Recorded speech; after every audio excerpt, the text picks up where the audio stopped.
Il est 23 heures. La journée est finie et la seule chose qui comptait vraiment n'est toujours pas faite. Tu as pourtant travaillé, rangé, répondu, scrollé. Tu as même nettoyé des choses qui n'avaient aucun besoin d'être nettoyées. Tout sauf ça.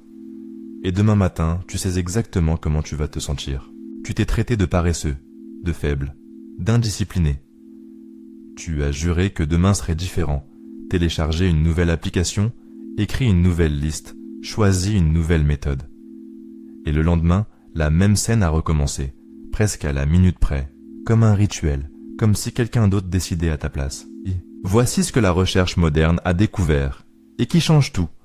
La procrastination n'est pas un problème de temps, ni de discipline, ni de caractère. C'est un problème d'émotion. Ton cerveau ne fuit pas la tâche.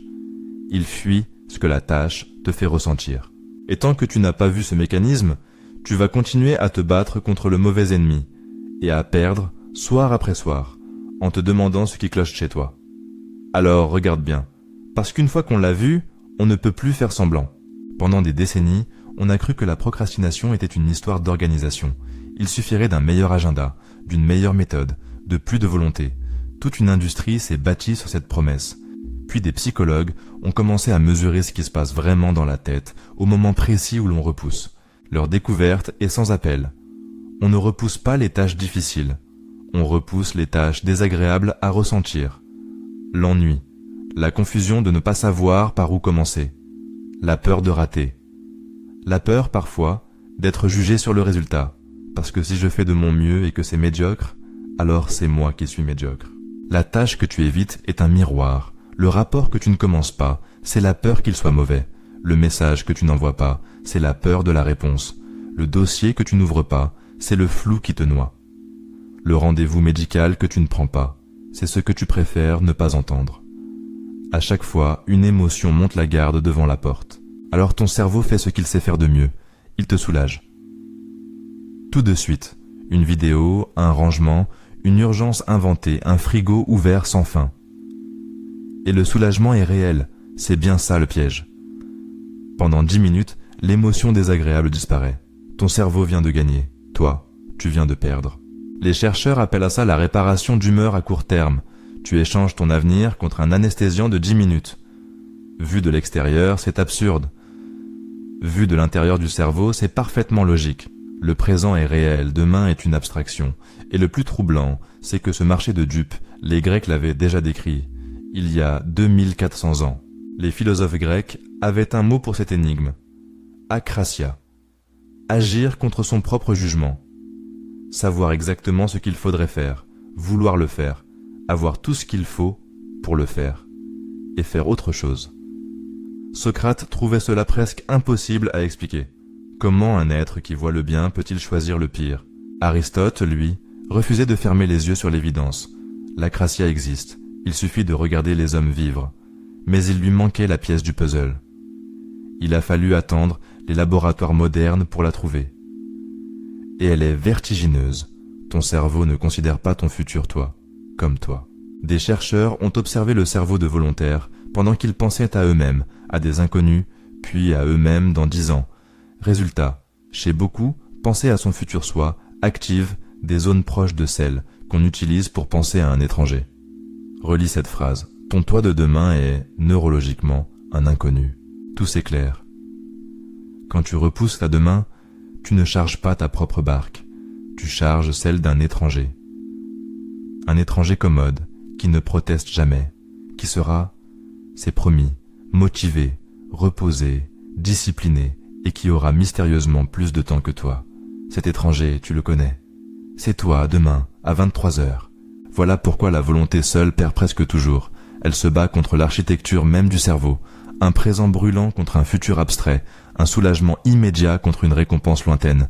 Mais il reste une pièce du puzzle, car ce mécanisme, déjà redoutable, est aggravé par un carburant que tu produis toi-même, et tu en produis chaque jour.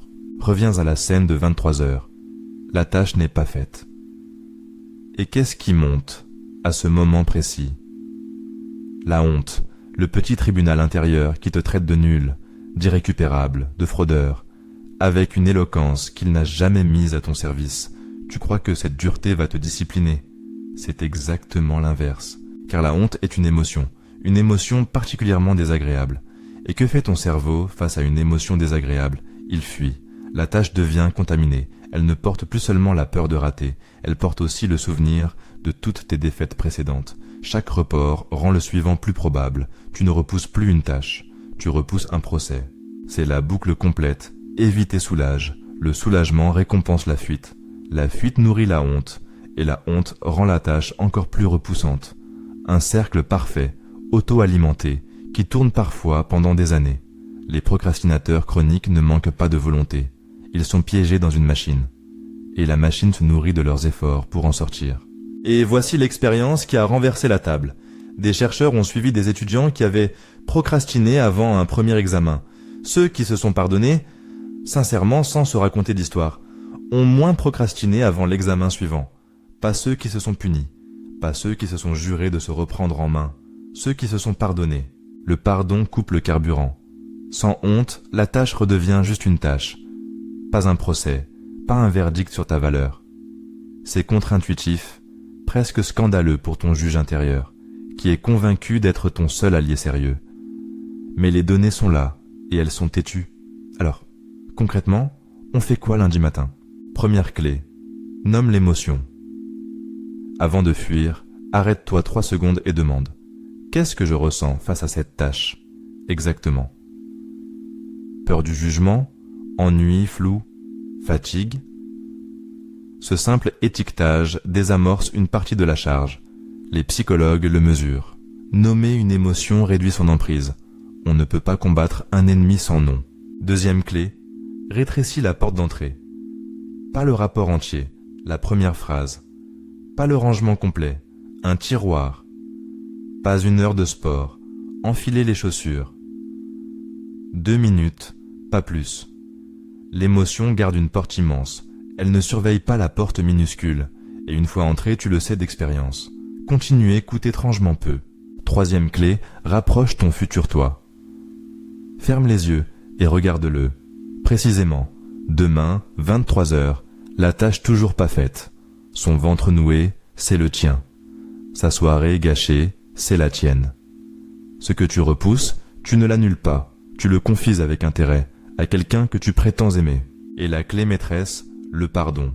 La prochaine fois que tu flanches, et tu flancheras, c'est humain. Remplace le tribunal par une phrase. C'était une fuite d'émotion, pas une preuve de ma valeur. Puis reviens à la porte minuscule, sans cérémonie, sans grand serment.